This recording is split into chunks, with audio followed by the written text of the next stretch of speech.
La Suisse, avant l'éruption de la Première Guerre mondiale, était déjà un pays caractérisé par son paysage politique unique, marqué par une démocratie directe qui permettait aux citoyens de participer activement aux décisions politiques.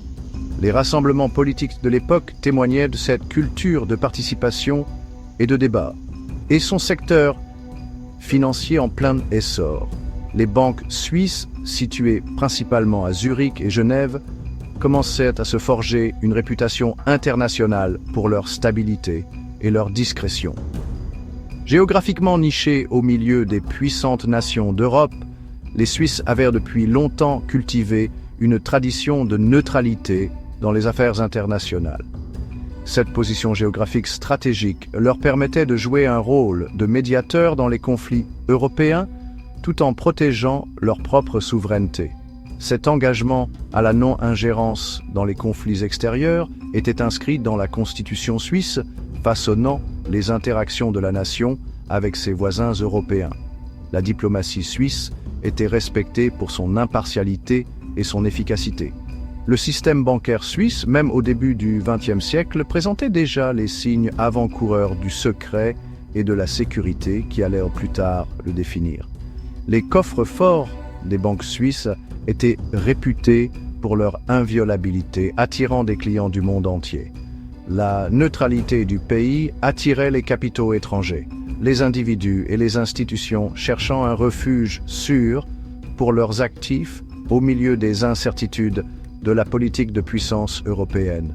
Les banques suisses devenaient ainsi des havres de sécurité financière, renforçant leur position sur la scène mondiale. Cet afflux de richesses a contribué à la croissance des banques suisses, jetant les bases de leur future prédominance dans la finance mondiale. Les institutions financières suisses se développaient rapidement, ouvrant de nouvelles succursales et innovant dans les services bancaires. Cependant, les années d'avant-guerre en Suisse n'ont pas été sans défi. Le pays, bien que prospère dans ses centres financiers, faisait face à des disparités économiques marquées. Le pays était aux prises avec des problèmes de pauvreté et d'inégalité sociale, en particulier dans les zones rurales. Les agriculteurs et les travailleurs ruraux luttaient pour joindre les deux bouts, souvent oubliés par la prospérité urbaine. L'industrialisation transformait la société suisse, entraînant l'urbanisation et l'essor d'une classe ouvrière. Les villes suisses se développaient rapidement, attirant des travailleurs de tout le pays et même de l'étranger. Malgré ces défis, la Suisse est entrée dans le XXe siècle tumultueux en tant que nation définie par sa neutralité, son secteur financier florissant et son engagement envers les principes démocratiques. La combinaison de ces éléments a permis à la Suisse de naviguer à travers les tempêtes politiques et économiques de l'époque, tout en préservant son identité unique. Le déclenchement de la Première Guerre mondiale en 1914 a posé un défi important à la neutralité de longue date de la Suisse.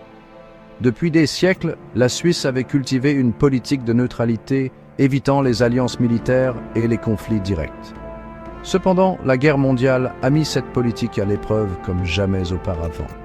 Entourée de nations belligérantes, la Suisse a subi d'énormes pressions pour choisir un camp.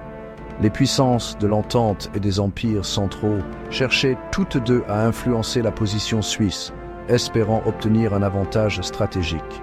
Cependant, le gouvernement suisse, sous la direction du président Arthur Hoffmann, est resté ferme dans son engagement envers la neutralité, mobilisant ses forces armées pour défendre ses frontières et empêcher toute violation de son territoire.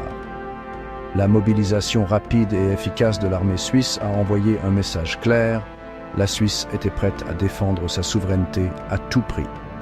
La neutralité de la Suisse n'était pas seulement une question de défense militaire, elle impliquait également une diplomatie habile et une gestion économique prudente. Elle s'étendait également à la sphère économique. Le gouvernement suisse a mis en œuvre des politiques visant à maintenir des relations commerciales avec tous les belligérants, fournissant des biens essentiels aux deux camps, tout en évitant toute action pouvant être perçue comme favorisant un camp par rapport à l'autre. Cette approche a permis à la Suisse de maintenir une certaine stabilité économique malgré les turbulences environnantes. Le commerce avec les nations belligérantes était un exercice délicat. La Suisse devait s'assurer que ses exportations ne favorisaient pas un camp au détriment de l'autre, tout en répondant aux besoins de sa propre population. Les autorités suisses ont dû naviguer avec prudence, négociant des accords commerciaux complexes et surveillant de près les flux de marchandises. Ce délicat exercice d'équilibre était essentiel pour préserver la neutralité de la Suisse et assurer sa propre survie sur un continent en guerre. La capacité de la Suisse à maintenir cette neutralité a été un témoignage de sa résilience et de son habileté diplomatique. L'expérience de la Suisse en temps de guerre a eu un impact profond sur son identité nationale. La guerre a renforcé le sentiment d'unité et de détermination parmi les Suisses, consolidant leur engagement envers la neutralité et l'indépendance. Le succès de la défense de sa neutralité a renforcé la conviction suisse de l'importance de sa voix indépendante. La capacité de la Suisse à rester neutre malgré les pressions extérieures a été une source de fierté nationale et a solidifié son rôle unique sur la scène internationale.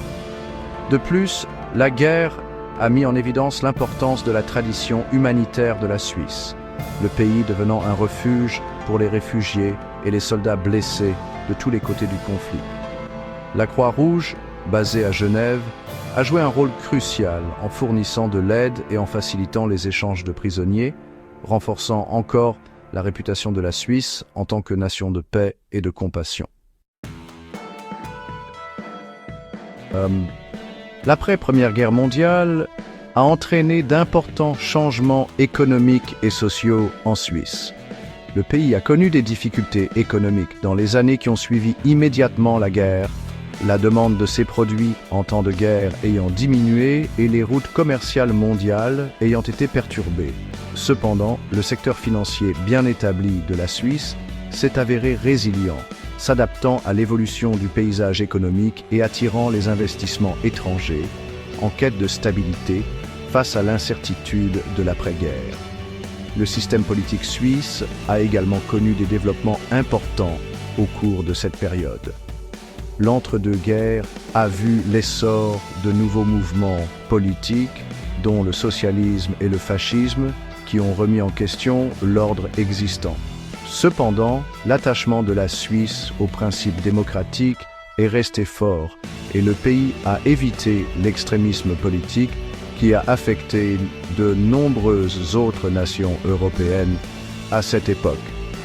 Le gouvernement suisse a mis en œuvre des réformes sociales visant à répondre aux besoins de ses citoyens et à maintenir la stabilité sociale.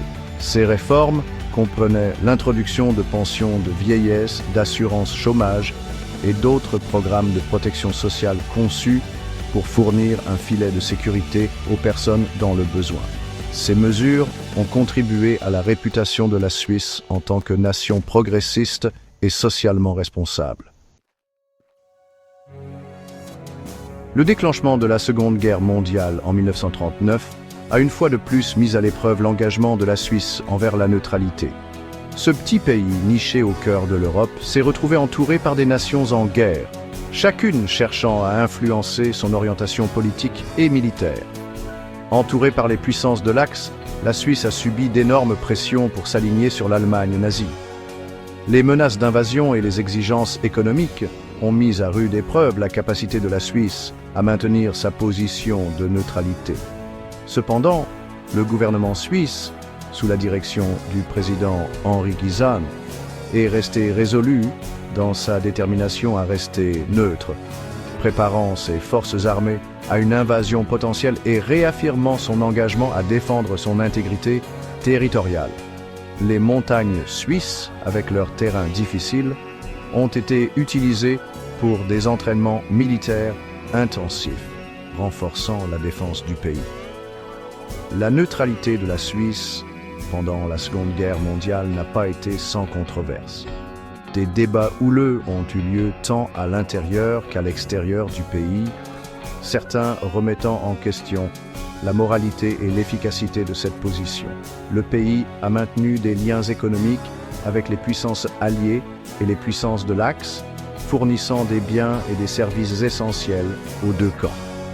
Cette stratégie économique a permis à la Suisse de survivre en tant que nation indépendante, mais elle a également soulevé des questions éthiques. Cette approche pragmatique, bien que nécessaire à la survie économique de la Suisse, a suscité des critiques de la part de certains, en particulier des Alliés, qui ont accusé la Suisse d'aider l'effort de guerre nazi. Les accusations portaient sur la fourniture de matériel et de services qui auraient pu prolonger le conflit. Malgré les controverses, la Suisse a joué un rôle vital dans les efforts humanitaires pendant la guerre. Le Comité international de la Croix-Rouge, basé à Genève, a coordonné des opérations de secours et a fourni une aide indispensable aux victimes du conflit. Le pays a offert refuge à des dizaines de milliers de réfugiés fuyant la persécution nazie, y compris des juifs, des dissidents politiques et des prisonniers de guerre évadés. Ces actions ont sauvé d'innombrables vies et ont démontré l'engagement de la Suisse envers les principes humanitaires. La tradition humanitaire de la Suisse et son attachement au droit international ont guidé ses actions pendant ce chapitre sombre de l'histoire de l'humanité. En fin de compte, la Suisse a réussi à naviguer à travers les eaux tumultueuses de la guerre, tout en préservant ses valeurs fondamentales de neutralité et d'humanité.